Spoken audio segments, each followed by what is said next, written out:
So hi hello friends, అందరికీ నమస్తే. ఎలా ఉన్నారు మిత్రులందరికీ నమస్కారం. Friends, Andhra Pradesh DSC release. So hi hello friends, అందరికీ నమస్తే. ఎలా ఉన్నారు మిత్రులందరికీ నమస్కారం. ఫ్రెండ్స్, ఆంధ్రప్రదేశ్ డిఎస్సి రిలేటెడ్ ఏ అప్డేట్ వచ్చినా మీకు తెలియచేయాలి కాబట్టి ఈ వీడియో మనకి ప్రజాశక్తి బ్యూరో న్యూస్ పేపర్ లో మెయిన్ ఎడిషన్ లో ఈ న్యూస్ ఆర్టికల్ అయితే పబ్లిష్ కావడం జరిగింది. మెగా డిఎస్సి కోసం కసరత్తు, పాత నోటిఫికేషన్ రద్దు ఏమిటి అంటూ కూడా మనకి ఇక్కడ ప్రత్యేక కథనం అయితే పబ్లిష్ చేస్తున్నారు. రాష్ట్రంలో ఇప్పటికే విడుదలై ఉన్న డిఎస్సి నోటిఫికేషన్ రద్దు చేసి దాని స్థానంలో కొత్త నోటిఫికేషన్ విడుదల చేసేందుకు విద్యాశాఖ కసరత్తు ప్రారంభించింది. చంద్రబాబు నాయుడు ముఖ్యమంత్రిగా ప్రమాణ స్వీకారం చేసిన తరువాత మొట్టమొదటి సంతకం మెగా డిఎస్సి ఫైలు పైనే చేస్తారని, దానికి సంబంధించిన ఏర్పాట్లు సత్వరమే పూర్తి చేయాలని విద్యాశాఖకు ఆదేశాలు అందినట్లు సమాచారం. 12వ తేదీన ప్రమాణ స్వీకార కార్యక్రమం ఉండడంతో విద్యాశాఖ అప్రమత్తమైంది. ఖాళీ పోస్టుల వివరాలను పంపించాలని స్థాయి అధికారులు ఇప్పటికే మౌఖిక ఆదేశాలు జారీ చేసినట్లు సమాచారం. ప్రస్తుతం విడుదలైన ఉన్న నోటిఫికేషన్ కి సంబంధించి 6100 పోస్టులే ఉండగా తాజాగా 13,000 నుంచి 15,000 మధ్య ఉపాధ్యాయ పోస్టులతో నోటిఫికేషన్ విడుదలయ్యే అవకాశం ఉన్నట్లు సమాచారం.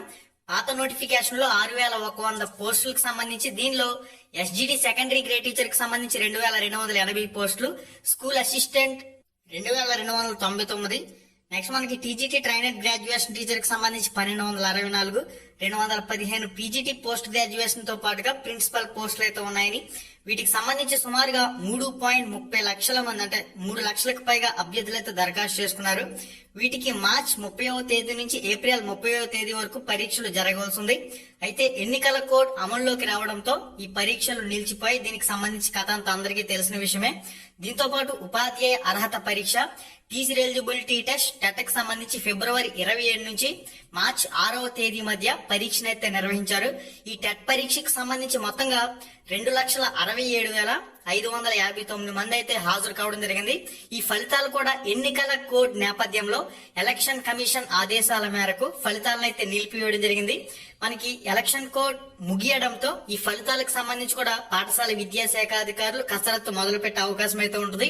పాఠశాల విద్యాశాఖ ఎలక్షన్ కమిషన్ ఆదేశాలతో ఫలితాలను విడుదల చేయలేదు. దీనిపై నిరుద్యోగులు, ఉపాధ్యాయ అభ్యర్థులు తీవ్ర అసంతృప్తిని వ్యక్తం చేసిన సంగతి మనందరికీ తెలిసిందంటూ కూడా మనకి ఇన్ఫర్మేషన్ లో పబ్లిష్ చేశారు. తాజాగా గతంలో విడుదల చేసిన నోటిఫికేషన్ లో కనీసం రెట్టింపు పోస్టులను పేర్కొంటూ నోటిఫికేషన్ విడుదల చేయాలని అధికారులు భావిస్తున్నారు. దీనికి సంబంధించి మనకి కథనం అయితే ఈ విధంగా ఉంది.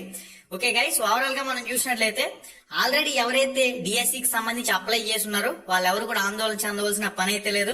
ఎవరైతే కొత్తగా అప్లై చేయాలనుకుంటున్నారో, ఇప్పటి వరకు ఎవరైతే అప్లై చేయలేని క్యాండిడేట్లు ఉన్నారో వాళ్ళకు కూడా అప్లైకి అవకాశం కల్పిస్తూ, ఆల్రెడీ అప్లై చేసిన వాళ్ళకి ఇబ్బంది లేకుండా ఈ నోటిఫికేషన్ కి సంబంధించిన ప్రాసెస్ అనేది ముందుకు వెళ్లే అవకాశాలు అయితే ఉంటాయి.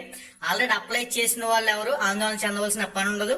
కొత్తగా ఇంకా ఎవరైతే అప్లై చేయాలనుకుంటున్నారో, గతంలో అప్లై చేయలేని వాళ్ళు ఉన్నారో వాళ్ళకు కూడా దరఖాస్తులకు అవకాశం కల్పించే విధంగా పోస్టుల సంఖ్యను పెంచి ఈ నోటిఫికేషన్ ముందుకు తీసుకువెళ్లే అవకాశం అయితే ఉంటుంది. తెలంగాణలో మనకి అనుబంధ నోటిఫికేషన్ అయితే విడుదల చేశారు. అదే తరహాలో ఆంధ్రప్రదేశ్ లో కూడా ఈ అంశాన్ని ముందుకు తీసుకువెళ్లే అవకాశాలు అయితే ఉంటాయి. ఇక జియో నెంబర్ 117 మనకి మెయిన్ గా జియో నెంబర్ 117 రద్దు చేయవలసి ఉంటుంది. 3, 4, 5 తరగతుల విద్యార్థులను పట్టుకెళ్ళ హై స్కూల్స్ లో మెర్జ్ చేయడం వల్ల భారీగా ఎస్జిడి పోస్టులకు కోత ఏర్పడుతుంది. ఈ కూటమి ప్రభుత్వం ఏర్పాటులో ప్రధాన ఎజెండాగా ఉన్న మెగా డిఎస్సి తొలి సంతకంతో పాటుగా జియో నెంబర్ 117 రద్దు చేస్తామని, పోస్టుల సంఖ్యను పెంచుతామని, ఈ విధంగా డిఎస్సి అభ్యర్థులకు సంబంధించి స్పష్టమైన హామీలు ఇచ్చిన నేపథ్యంలో ఖచ్చితంగా వీటిని అమలు చేయవలసి ఉంటుంది. టీచర్ ఎలిజిబిలిటీ టెస్ట్ టెట్ కి సంబంధించి ఫలితాలను కూడా మనకి పాఠశాల విద్యాశాఖ అధికారులు విడుదల చేయవలసి ఉంటుంది. పాఠశాల విద్యాశాఖ అధికారులు టెట్ ఫలితాలను ఎప్పుడు విడుదల చేస్తారనేది కూడా ఒక స్పష్టమైన ప్రకటన, ఒక స్పష్టమైన నిర్ణయాన్ని కూడా ప్రకటించవలసి ఉంటుంది. ఇది గైస్, దీనికి సంబంధించి ఇప్పటి వరకు ఉన్న సమాచారం అయితే ఈ విధంగా ఉంది. మరింత అప్డేట్ ఇన్ఫర్మేషన్ ఏది వచ్చినా కూడా తప్పకుండా మీకైతే తెలియచేయడం జరుగుతుంది.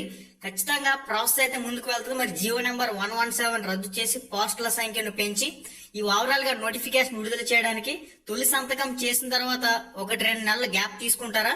పాఠశాల విద్యాశాఖ అధికారుల కార్యాచరణ తీరు ఏ విధంగా ఉంది? ఒక టెట్ నిర్వహించిన తర్వాత డిఎస్సికి సంబంధించి పరీక్షలు కండక్ట్ చేస్తారా? ఇవన్నీ కూడా తేలాల్సి ఉంటుంది. మెయిన్ గా ఇంకొక టెట్ పరీక్ష గాని పెట్టి డిఎస్సి పరీక్షలు కండక్ట్ చేసినట్లయితే డిసెంబర్ నాటికి మనకి డిఎస్సికి సంబంధించి పరీక్షలు జరిగే అవకాశం ఉంటుంది. డైరెక్ట్ గా టెట్ ఆల్రెడీ పెట్టున్నారు కాబట్టి ఈ మెగా డిఎస్సి అంశాన్ని డైరెక్ట్ గా ముందుకు తీసుకువెళ్ళినట్లయితే మనకి 3 నెలల తర్వాత డిఎస్సికి సంబంధించి పరీక్షలు కండక్ట్ చేసే అవకాశం అయితే ఉంటుంది. ఓవరాల్ గా పరిస్థితి ఈ విధంగా ఉంది కాబట్టి ప్రతి ఒక్కరు కూడా ప్రిపరేషన్ పై కాన్సన్ట్రేషన్ చేయవలసిన అవసరం అయితే ఉంది.